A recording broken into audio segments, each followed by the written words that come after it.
யோபு புத்தகத்தின் சாராம்சம். பாகம் 6. தோலுக்கு பதிலாக தோலையும் ஜீவனுக்கு பதிலாக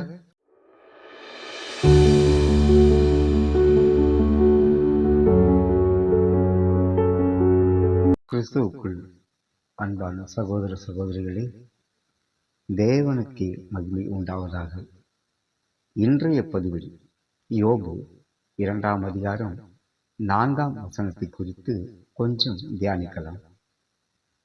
சாத்தான் கர்த்தருக்கு பிரதியுத்தரமாக தோலுக்கு பதிலாக தோலையும் தன் ஜீவனுக்கு பதிலாக தனக்கு உண்டான எல்லாவற்றையும் மனுஷன் கொடுத்து விடுவான்.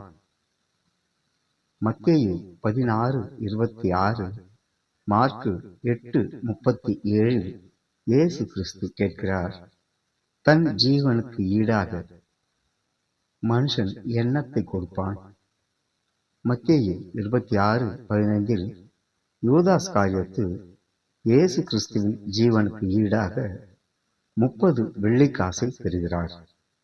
ஆதியாகமம் 37:28 யோசேப்பை கொலை செய்ய திட்டமிட்ட அவருடைய சகோதரர்கள் அவரை இஸ்மவேலரிடம் 20 வெள்ளிக்காசுகளுக்காக விற்று போட்டார்கள்.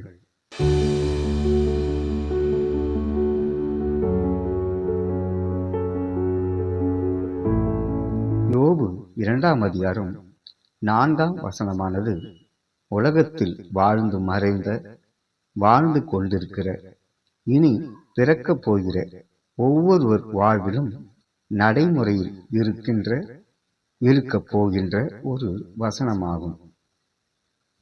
தோலுக்கு பதிலாக தோலையும் ஜீவனுக்கு பதிலாக தனக்கு உண்டான எல்லாவற்றையும் மனுஷன் கொடுத்து விடுவான்.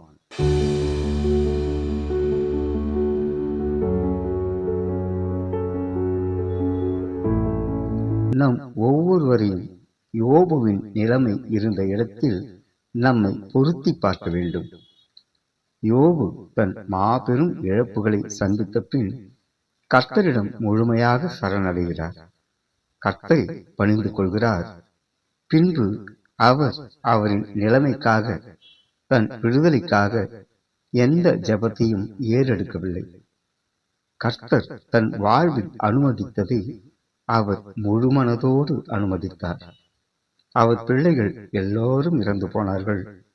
ஆனால் யோபு இன்னும் உயிரோடு இருக்கிறார். சாத்தானின் சூழ்ச்சிக்கும் தேவனின் நம்பிக்கைக்கும் மைய புள்ளியாக இந்த பரந்த பூமியில் உயிர் வாழ்ந்து கொண்டிருக்கிற மனித இனங்களில் ஒரே ஒரு உத்தமனாக, சன்மார்க்கனாக, தேவனுக்கு பயந்து தீமை விட்டு விலகுகிறவருமாக யோபு மட்டுமே இருக்கிறார்.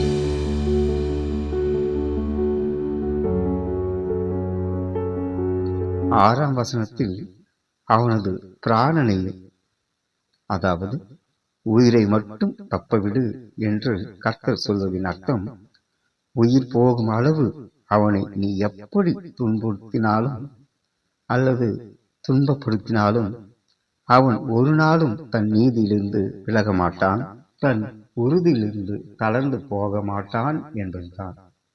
சாத்தானுடைய சூழ்ச்சி யோபு தேவனை தூஷித்து இறந்து போக வேண்டும். அவன் கர்த்தரை ஒரு முறை தூற்றினாலும் கர்த்தர் தோல்வி அடைவார் என்பது. ஆனால் தேவன் யோபுவின் உயிரை தப்பவிட்டது. அவர் உயிரோடு இருந்தால்தான் சாத்தானுடைய சூழ்ச்சியை தோற்கடிக்க முடியும். அவர் உயிரோடு இருந்தால்தான் ஒரு உத்தமன் என்றும் சன்மார்க்கன் என்றும் அவரால் நிரூபிக்க முடியும். கர்த்தரை தூஷிக்காமல் இருக்க வேண்டுமானால் யோபுவுக்கு ஜீவன் வேண்டும். ஒருவேளை இறந்துவிட்டால் இறந்து போன யோபுவால் தேவனை தூஷிக்கவும் முடியாது, பாவம் செய்யவும் முடியாது, தேவனை துதிக்கவும் முடியாது.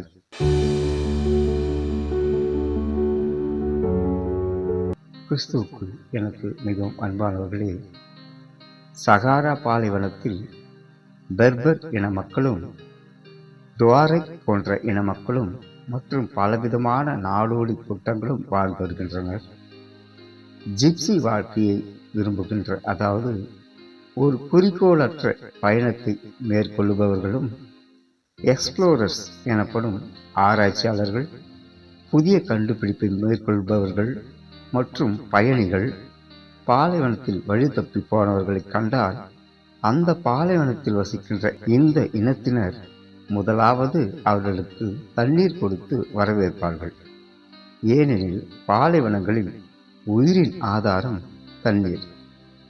பாலைவனத்தின் நடுவிலோ கடலின் நடுவிலோ ஒருவர் தண்ணீர் இல்லாமல் தாகத்தில் தவிக்கும் போது அவர் எவ்வளவு பெரிய கோடீஸ்வரர்களாகவோ பல பில்லியன் டாலர்களுக்கு சொந்தக்காரர்களாகவோ இருந்தாலும் அந்த இடத்தில் அவர் உயிரின் விலை, அவரின் ஜீவனுக்கு ஈடு ஒரு குவளை தண்ணீர் மட்டும்தான். அவர்களால் டாலர் நோட்டுகளையோ ரூபாய் நோட்டுகளையோ அந்த இடத்தில் தண்ணீராக மாற்றி குடிக்க முடியாது. மத்தேயு 16:26, மார்க்கு 8:37 நம் ஆண்டவர் ஒரு கேள்வியை எழுப்புகிறார். மனுஷன் உலகம் முழுவதும் ஆதாயப்படுத்திக் கொண்டாலும் தன் வாழ்வை, தன் உயிரை இழப்பார் என்றால் அதில் பலன் என்ன? தன் உயிருக்கு ஈடாக எதை கொடுப்பான்? நம் வாழ்வில், நம் குடும்பங்களில் இதற்கான பதில் இருக்கிறது.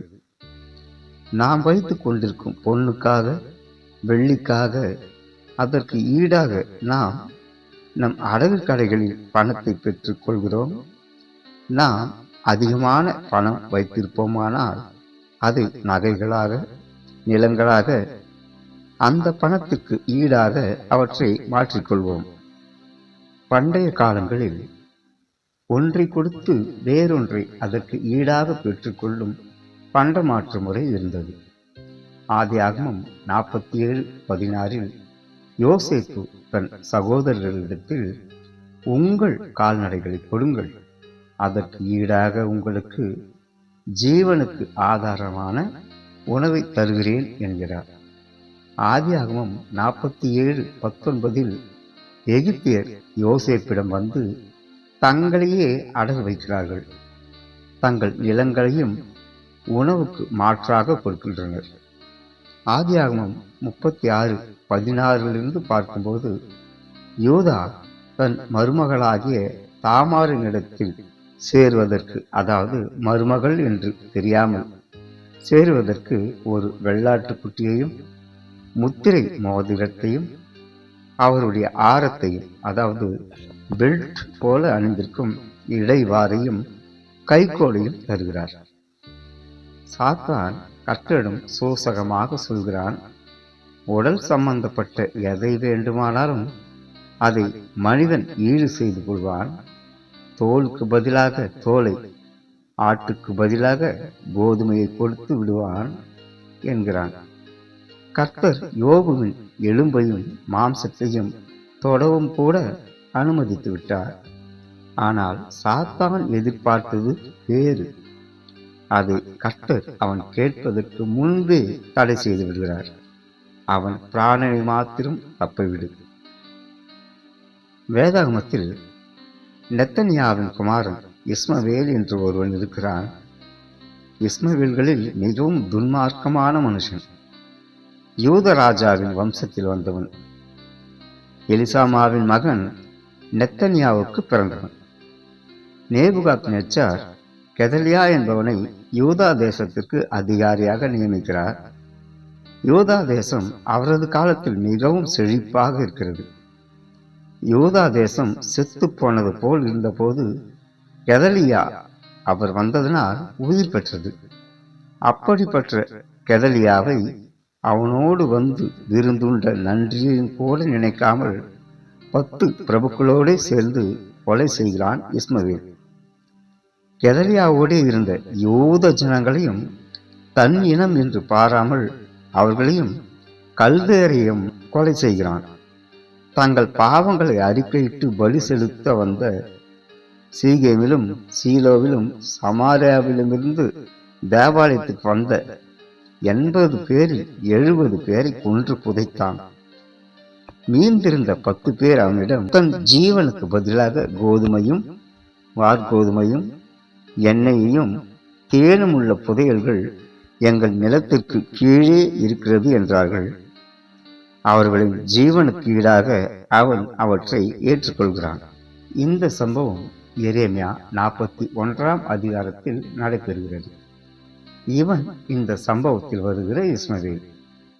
மற்ற 5 இஸ்மவேலர்களை பார்க்கும்போது ஆதியாகமம் 14 வரும் ஆபிரகாமின் குமாரன் இஸ்மவேல், 2 நாளாகமம் 19:11 வரும் செபதியாவின் முன்னோர்களில் ஒருவன், 1 நாளாகமம் 8:38 வரும் ஆசேரின் குமாரன், 2 நாளாகமம் 23:1 வரும் யோகனானின் குமாரன், எஸ்ரா 10:22 வரும் பஸ்கூரின் குமாரன்.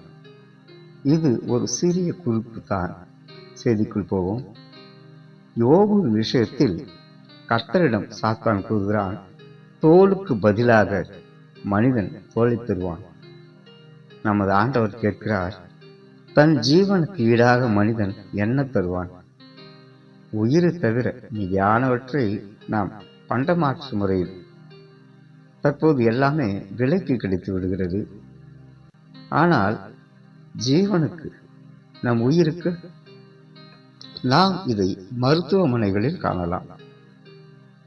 மிகவும் ஆபத்தான நிலையில் இருக்கும் ஒருவரின் உயிரை காப்பாற்ற தன் ஆஸ்திகளை எல்லாம் விற்றும் கூட உயிரை பிடித்து வைக்க முடியாமல் போகிறது.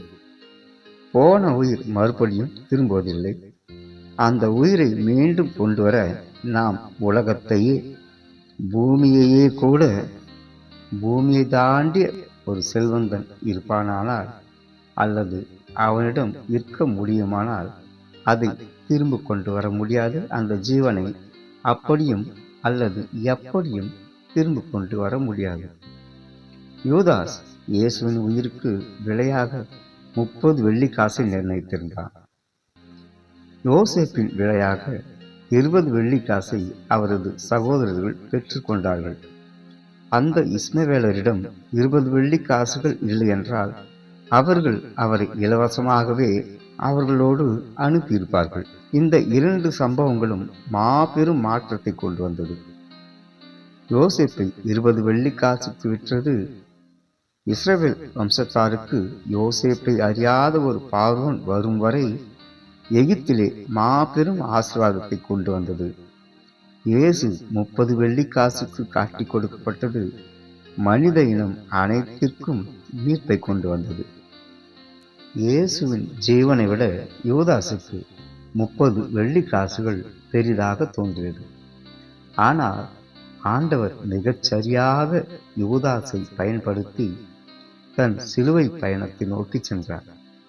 மற்ற சீஷர்களை கலிலேயா பகுதிகளிலும் அதன் சுற்றுப்புறங்களிலுமிருந்து அழைத்த இயேசு யூதேயாவிலுள்ள கிரியோத், தமிழில் காரியோத் பகுதியிலிருந்து யூதாஸ் வர அனுமதித்தார், ஏற்றுக்கொண்டார். பணப்பையை வைத்துக் கொள்ள இயேசுவும் மற்ற சீஷர்களும் அனுமதிக்கும் அளவு நம்பிக்கைக்கு உரியவராக இருந்தார். ஆனாலும் எந்த சீஷர்களை பற்றியும் தீர்க்க தரிசனம் வேதத்தில் சொல்லப்படாமல் இருந்த நிலையில் சங்கீதம் 41:9 சொல்லப்பட்டிருக்கிற என் உயிர் தோழனும் நான் நம்பினவனும் என் அப்பம் புசித்தவனுமாகிய மனுஷனும் என் மேல் தன் குதிகாலை தூக்கினான். இந்த வசனம் தாவீதின் விஷயத்தில் 2 சாமுவேல் 15:12-31, 16-15, 20-23 வசனங்களில் பெரும்பாலும் அகித்தாப்பேலை குறித்தாலும் மத்தேயு 26:14, 48-49, யோவான் 13ஆம் அதிகாரம் 18, சகரியா 11ஆம் அதிகாரம் 12-13 வசனங்கள், மத்தேயு 27:3-5 வரையிலான வசனங்களில் யூதாசை பற்றின தீர்க்க தரிசனங்களை நாம் காணலாம். யூதாசின் செயல் இயேசுவின் மூலம் நமக்கு மீட்பை கொண்டு வந்தது. யோபுவின் 2ஆம் சோதனைக்கு பின்னால் சாத்தான் எப்படி காணாமல் போனானோ அப்படியே யூதாஸின் மரணத்தோடு யூதாஸ் காணாமல் போகிறார். யோபுவின் சோதனை முடிவு எப்படி வெற்றியில் முடிகிறதோ, எப்படி தோளுக்கு பதிலாக தோலை கொடுக்கும் உலகத்தில் ஒன்றுக்கு பதிலாக ஒன்றை கொடுத்து மாற்றிக்கொள்ளும் உலகில் யோபு தனக்குண்டான யாவற்றையும் இழந்தது மட்டுமன்றி தன் தோழியே பிசாசானவன் உரித்தெடுத்திருந்தாலும் அவர் தன் உத்தமத்திலே நிலைத்திருப்பார் என்பதில் எந்தவித சந்தேகமும் நமக்கு இல்லை. தன் ஜீவனுக்கு பதிலாக தனக்கு உண்டான எல்லாவற்றையும் மனுஷனால் கொடுத்து ஜீவனை காப்பாற்றிக் கொள்ள முடியுமா? 30 வெள்ளிக்காசின் அளவே இயேசுவின் ஜீவனை மதிப்பிட்டிருந்தார் யூதாஸ். ஆனால் நம்முடைய ஆண்டவர் நம்முடைய ஜீவனுக்கு ஈடாக அவர் தம் ஜீவனை தந்த அன்பு அளவற்றதும் ஆச்சரியமுமாய் இருக்கிறது. நம்மை மீட்டுக் கொள்ளவும் நம்மை பாவத்தினின்று விடுதலையாக்கி நம்மை பரிசுத்தவான்களாக நீதிமான்களாக மாற்ற தம்முடைய ஜீவனை ஈடாக கொடுத்தார் நமது ஆண்டவர். 1 பேதுரு 1:18-19 வசனங்கள் சொல்கிறது, அழிவுள்ள வஸ்துக்களாகி வெள்ளியினாலும் பொன்னினாலும் மீட்கப்படாமல் குற்றமில்லாத மாசற்ற ஆட்டுக்குட்டியாகி கிறிஸ்துவில் வெளியேற பெற்ற இரத்தத்தினாலே மீட்கப்பட்டீர்கள் என்று அறிந்திருக்கிறீர்களே. மத்தேயு 20:28 நமது ஆண்டவர் சொல்கிறார், அப்படியே மனுஷகுமாரனும் ஊழியம் கொள்ளும்படி வராமல் ஊழியம் செய்யவும் அநேகரை மீட்கும் பொருளாக தம்முடைய ஜீவனை கொடுக்கவும் வந்தார். மார்க்கு 14:24 இதை நிச்சயப்படுத்துகிறார்.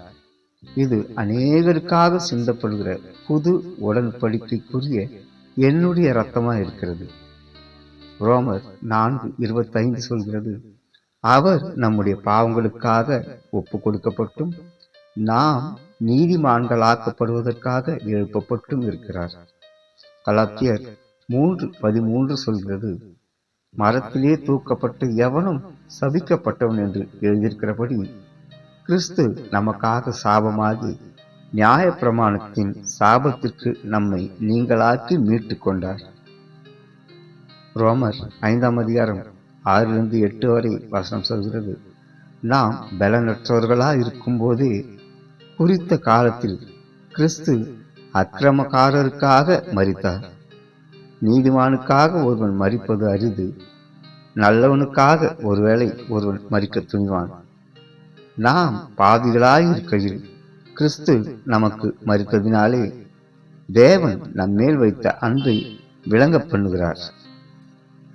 நாம் விசுவாசிகளாய் மாறுவதற்கு முன்பே நம்மை பற்றி இங்கே பவுல் விவரிக்கின்ற வார்த்தைகளை கவனிக்கலாம். பலனற்றவர்கள், அக்கிரமக்காரர் மற்றும் பாவிகள். 10ஆம் வசனத்தில் எதிரிகள் என்ற இன்னொரு வார்த்தையால் நம்மை குறிப்பிடுகிறார். ஏனென்றால் நாம் இயற்கையாகவே மோசமானவர்கள் என்று ரோமர் 3:23 கூறுகிறது. நாம் எல்லோரும் பாவம் செய்து தேவ மகிமை அற்றவர்களானோம். ஆதியாகமம் 8:21 சொல்கிறது, மனுஷனுடைய இருதயத்தில் நினைவுகள் அவன் சிறு வயது தொடங்கி பொல்லாததாய் இருக்கிறது. நாம் பொல்லாதவர்களாய் இருக்கிறோம். எரேமியா 17:9 சொல்கிறது, நம் இருதயம் தீருக்குள்ளதும் மகா கேடுள்ளதுமாய் இருக்கிறது. அப்படி என்றால் நாம் தீருக்குள்ளவர்களும் மகா கேடுள்ளவர்களுமாய் இருக்கிறோம். நாம் தேவனை தெரிந்து கொள்வதை விட அதிகமாக பாவத்தை தெரிந்து கொண்டோம்.